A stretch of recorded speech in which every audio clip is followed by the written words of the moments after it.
Break of this world's chain. We adore thee, whom all men love.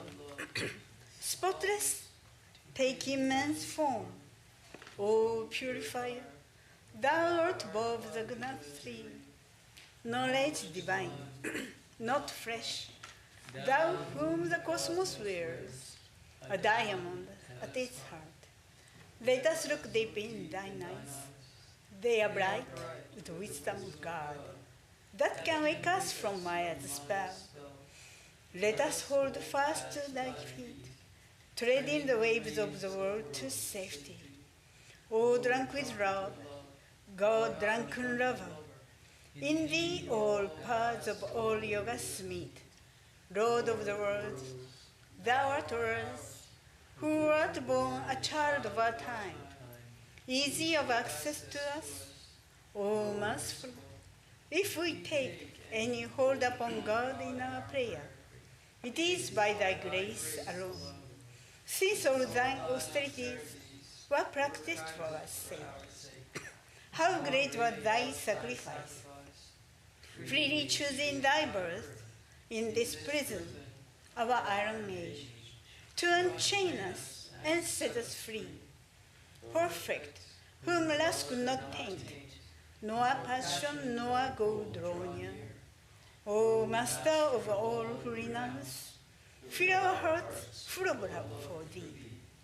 Thou hast finished with fear and with doubt, standing firm in the vision of God, refuge to all who have cast fame, fortune, and friends away. Without question thou shelterest us, and the world's great sea in its wrath seems shrunk to the paddle that fills a footprint in the clay. Speech cannot hold thee, nor mind, yet without thee we think not, nor speak. Love, who art partial to none, we are equal before thy sight. Take away our pain, we salute thee, though we are blind. Come to the heart's black cave, illumine the light of the light.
Yes, bring a light, yeah.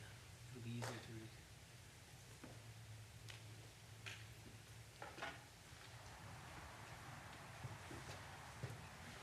And a mic?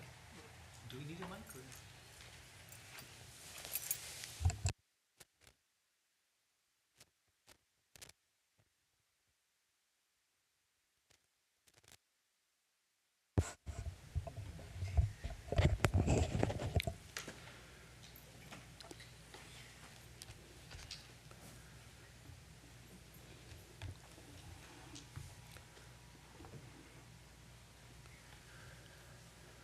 Om Stapakaya Dharmasya Sarvadharma Swarupine Avatar Buddhisthaya Ramakrishnaya Te Namaha. We offer our pranams to Sri Ramakrishna, who established Dharma and was the embodiment of all dharmas, all religions. We offer our pranams to that Sri Ramakrishna. Good evening, pranams to Maharaj. Today is a very auspicious day for all of us. Swami Niranjananandaji's birthday. I am reading very briefly from his life story. God lived with them. God acts in mysterious ways. In early part of 1882, a group of spiritualists from Calcutta heard about Sri Ramakrishna's spiritual power. Spiritualists generally strive for psychic powers and enjoy using them. As it would be a considerable achievement to influence Ramakrishna, they went to the Dakshineshwar temple garden to test him. They were told that Ramakrishna had gone for an evening walk to Jodu Mallik's garden house nearby. When they reached Jodu's drawing room and met Ramakrishna, Dr. Pyari Chand Mitra, the leader of the group, introduced him and the others, including Niranjana, as spiritualists. Ramakrishna had the power to see inside a person as one sees an object inside a glass case. As soon as he saw Niranjan, the master remarked, "The boy is very good, extremely guileless." Immediately Parichat said, "Sir, he is my nephew. He can mesmerize very well, and he is a wonderful medium." Shame, don't get involved in such spooky business, retorted the master.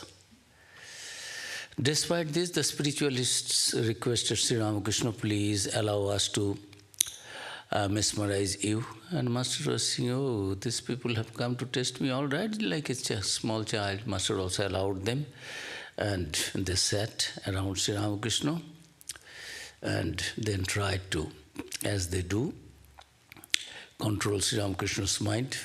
Ramakrishna sat on a chair, and three spiritualists, including Niranjana at that time, and his uncle, all began to wave their hands about him. The master observed their ritual and smiled from time to time. After trying hard for an hour, Parichat said, "No, we have failed. Sir, you are a great soul with a strong mind. We are incapable of mesmerizing you." Then the master got up and said privately to Niranjan, "Come here often."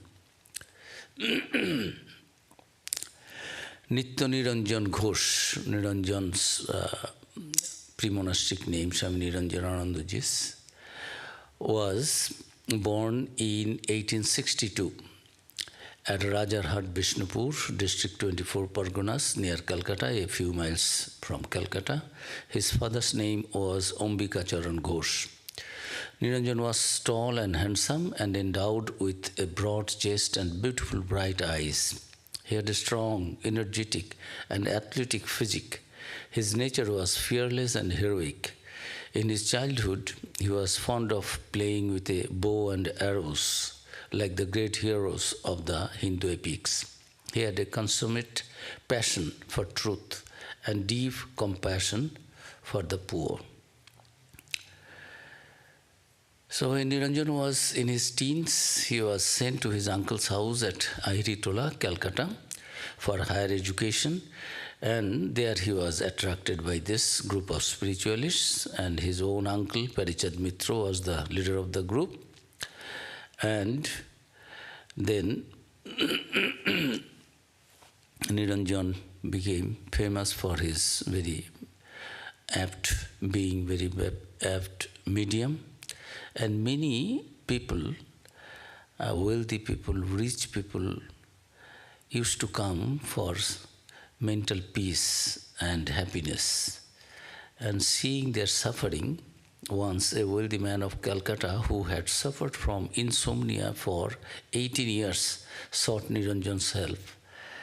The compassionate Niranjan used his miraculous power to cure the man. Later he said, finding the man suffering so much in spite of all his riches and wealth, I was seized with a feeling of the emptiness of all worldly things. Seeing the suffering of so many people, Niranjan got a kind of dispassion that the worldly things, although they have so many things, still how much they suffer. So he started coming to Sri Ramakrishna. Sri Ramakrishna also said, yes, come again. The human mind grieves when empty. It always desires to behold an object. This passion for the world turns to passion for God. Disillusioned with spiritualism, Niranjan now turned to Sri Ramakrishna and went to Dakshineshwar for his quest for spirituality. One evening, soon after Niranjan had met the master, he went to Dakshineshwar to see him. He found Sri Ramakrishna in his room, surrounded by devotees. The master was talking about God and how to realize him. The devotees were spellbound. When all the devotees had left for home, the master approached Niranjan and expressed his joy at seeing him again. They talked freely for some time. Then the master said, my boy, if you allow your mind to dwell on ghosts, you will become a ghost yourself. If you fix your mind on God, your life will be filled with God. Now, which of these are you going to choose? Well, of course, the latter, replied Niranjan. Ramakrishna was very happy and advised him to sever his connection with the spiritualists. And Niranjan agreed to this. Swami Adbhutanandaji, a disciple of Sri Ramakrishna, narrated a story, an incident.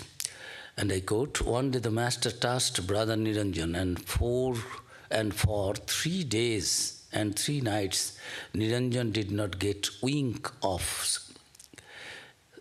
wink of sleep. He had the continuous vision of a mysterious light and kept repeating the Lord's name. His tongue could not stop saying Japam for 3 days.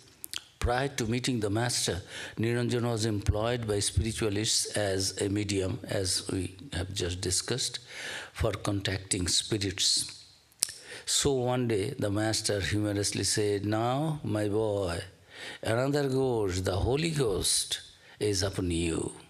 However much you try, you will not be able to dismiss him.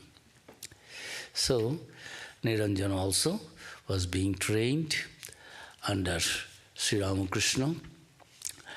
And about Sri Ramakrishna's training, Sharadanandaji gave a wonderful description that master could see the inside, the mind of the youngsters or the devotees who used to visit Ramakrishna.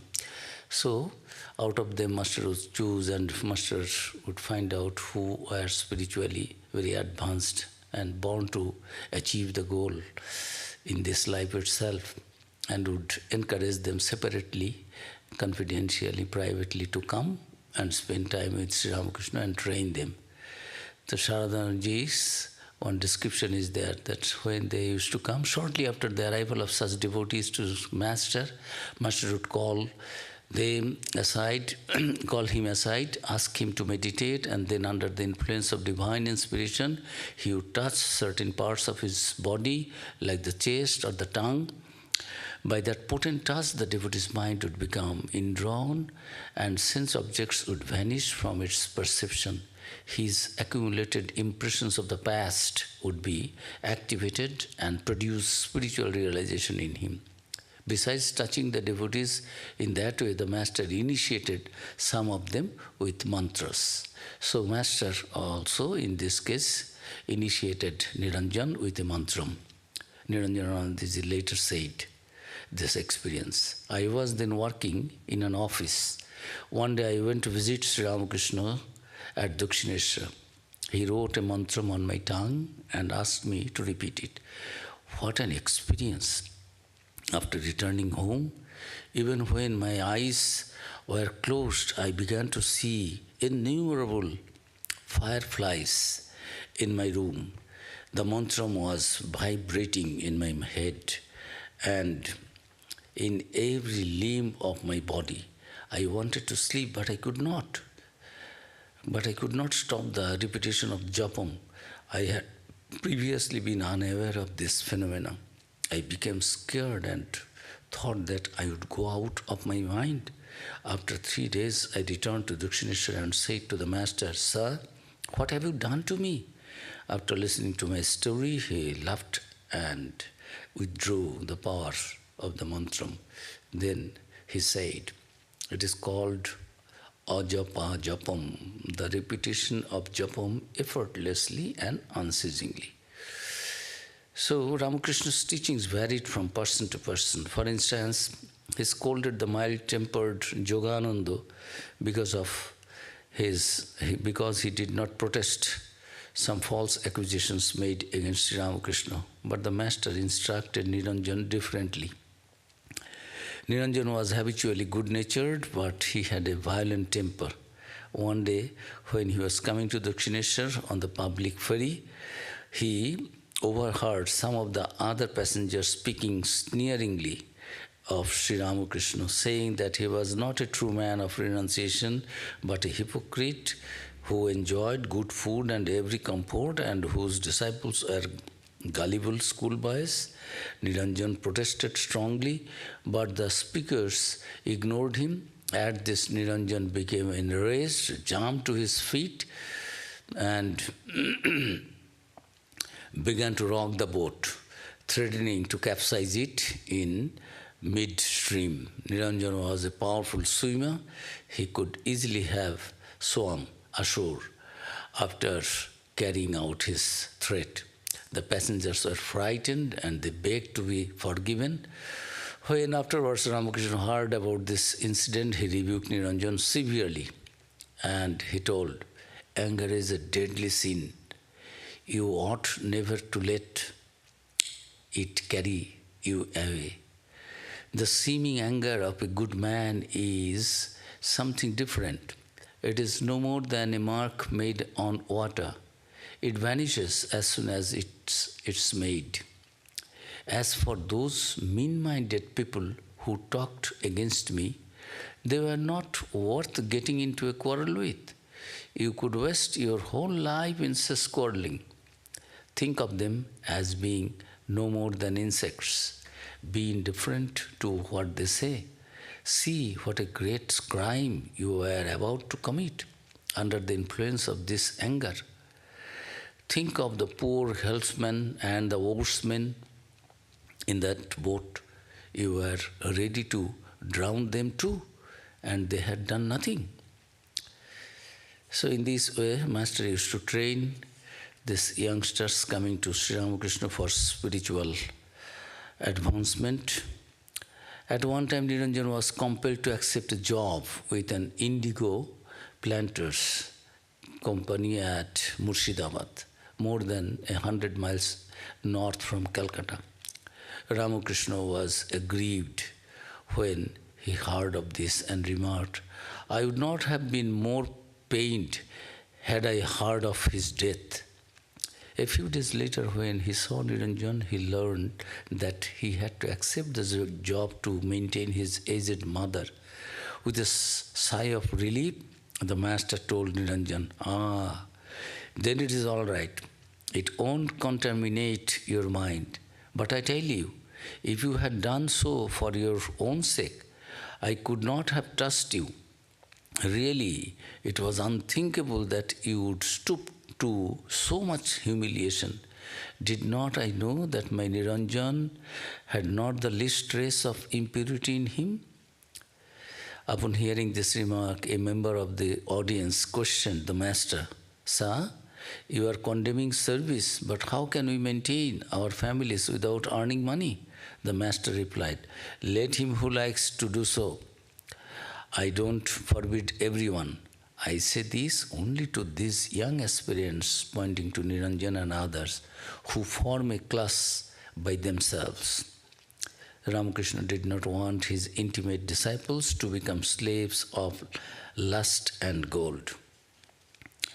On 15th June 1884, M., the recorder of the Gospel,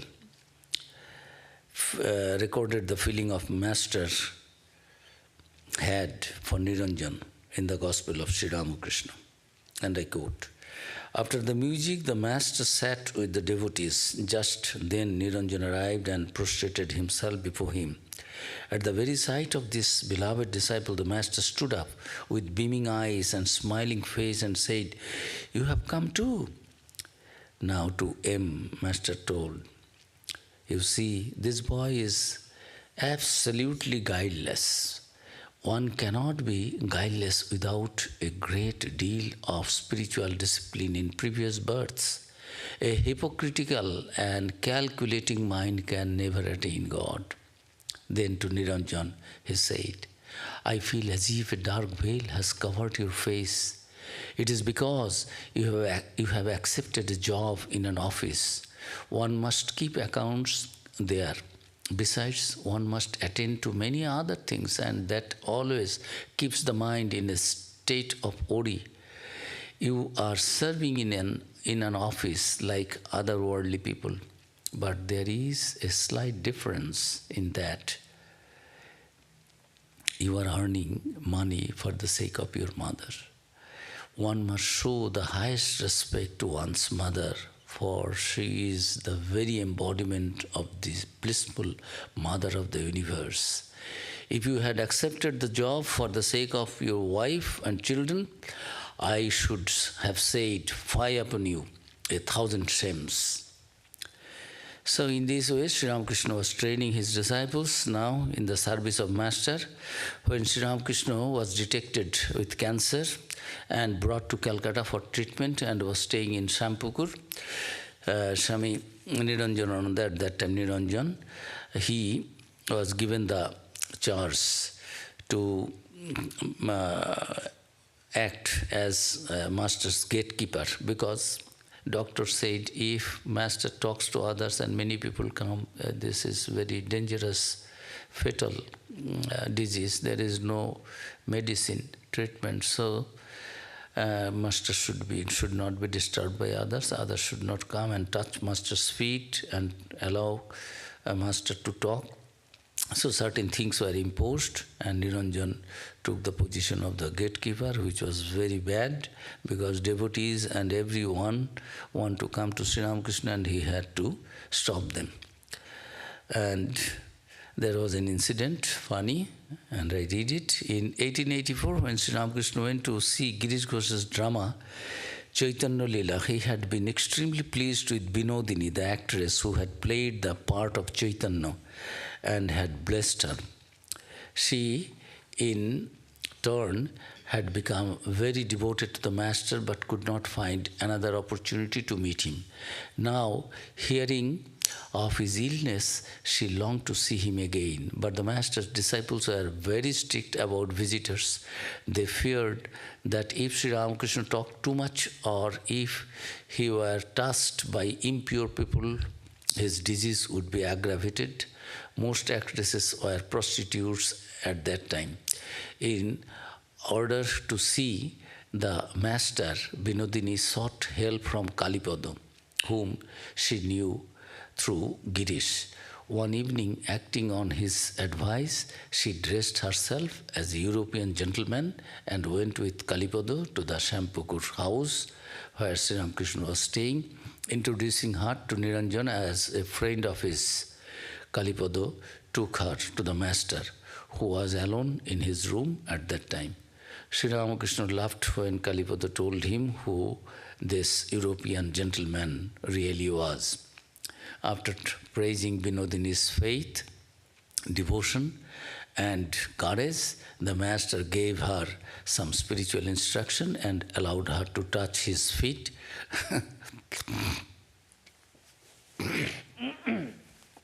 Touch his feet with her forehead. When Binodini and Kalipada had left, Sri Ramakrishna told the disciples about the trick that had been played on them. The master enjoyed it so much that the disciples could not be angry. Following his doctor's advice, Ramakrishna moved from the smoggy environment of Calcutta to a garden house of Kashipur on 11 December 1885. Kashipur was then a suburb of Calcutta, but now it is within the city and very near to the Ganges. The master was quite happy despite his terminal cancer. On the morning of 23rd December, master gave unrestrained expression of his love for the devotees. He said to Niranjan, "You are my father, I shall sit on your lap." Touching another devotee's chest, he said, "May your inner spirit be awakened." By living with the master, the devotee's own love and devotion also grew by leaps and bounds. Once Niranjan went to visit home, and when he returned, the master said, "Please tell me, how did you feel?" Niranjan replied, "Formerly I loved you, no doubt, but now it is impossible for me to live without you." So he could not stay with his father and mother and came back to Sri Ramakrishna. Then the master explained to him, the recorder of the gospel, this illness is showing who belongs to the inner circle and who to the outer. Those who are living here, renouncing the world, belong to the inner circle, and those who pay occasional visits and ask, "How are you, sir?" belong to the outer circle. So now, pilgrimage and austerity. Swami Niranjanananda actually his mood was always to do spiritual practices and austerities. So he visited many places and did austerities. And when Swami Vivekananda came back, this news was spread, and Niranjanananda left for Colombo and received there Swamiji on 15 January 1897. Afterwards, he travelled with Swamiji all across southern India, as well as in various parts of North India. The brother disciples were thrilled and proud of their leader's success in spreading the message of Vedanta in America and Europe. And Niranjanananda went with Swamiji to Almora, then remained there in order to practice further spiritual disciplines. Sudhir, an initiated disciple of Swamiji, joined them. Sudhir was greatly inspired by Niranjanananda, who initiated him into sannyasa on 16 September 1898. Sudhir became Swami Shuddhananda. He and Niranjanananda then went to Varanasi and stayed at Bangshitatta's garden house. They continued their austerities as itinerant mendicants, begging food once a day, walking barefoot without sufficient clothing, sleeping on a blanket without a mosquito curtain, carrying no money, and depending solely on God's will. In Varanasi, Niranjanananda encouraged a group of young men to enter spiritual life and to practice the ideal of service. And there, Swami Achalananda, another one, where they became inspired and by Niranjanananda's words and life, and accepted monastic life and started this Ramakrishna Mission, Shivashram. And Swami Niranjananda's mind was always to serve others. Anywhere he would come to know that any of his brother disciples have fallen sick, he would immediately rush to the place to give personal service to the ailing brother monk. Niranjanananda left no writing record, did reminiscences, but On 18 December 1946, Swami Achalananda described some of the important characteristics of Niranjanananda's life, and I did. Swami Niranjanananda believed that Sri Ramakrishna was the infinite God incarnate in human form, and he who took refuge in him would not have to worry in his life. He had a similarly high estimation of Holy Mother. He believed that by the grace of the Mother,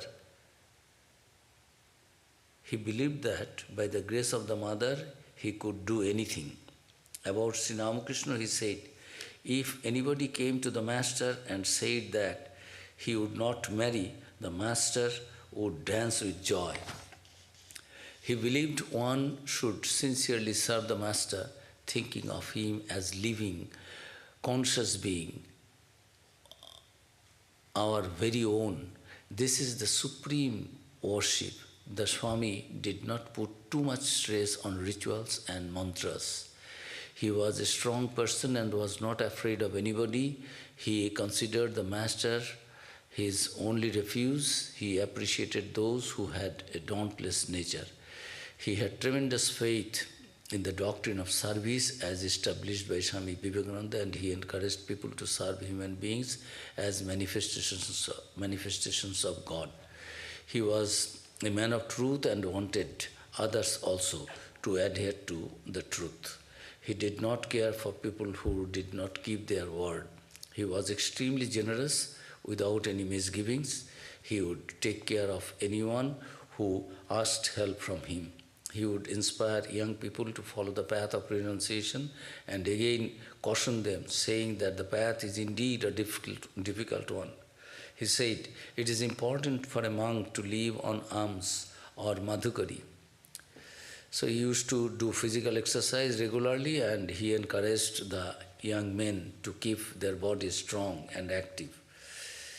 Niranjanananda's devotion to Holy Mother was indeed remarkable. Swami Vivekananda used to say, Niranjan has a militant disposition, but he has great devotion for Mother, so I can easily put up with all his vagaries. In those early days, Holy Mother's divinity was not widely acknowledged. Even Girish Ghosh, a great devotee of the Master, confessed his doubt about it. Girish was then passing through a critical time. He had lost his wife and his son and was suffering from depression. At that time, Niranjanananda took him to Holy Mother and later accompanied him to her village of Jairambati. Girish stayed there for some months with Niranjanananda under the affectionate care of the Holy Mother and derived immense spiritual benefit. It was partly as a result of Niranjanananda's active preaching that many devotees came to recognize the spiritual greatness of Holy Mother. Towards the end, because he had practiced such hard austerities in different places all his life, Niranjanananda's health began to fail. During the last few years of his life, he suffered from dysentery. The climate and water of Haridwar are better than those of Belur Math. So he decided to move there and went to Holy Mother to receive her blessings. This last meeting was deeply moving as Niranjanananda's pent-up devotion for Holy Mother suddenly found expression. No one understood the cause. Perhaps he had a premonition that he would not live long, and that was the last meeting with Holy Mother. He insisted that Holy Mother do everything for him. He entreated her to cook for him and feed him as a mother feeds her young child. Holy Mother fulfilled his wishes. Before leaving, he fell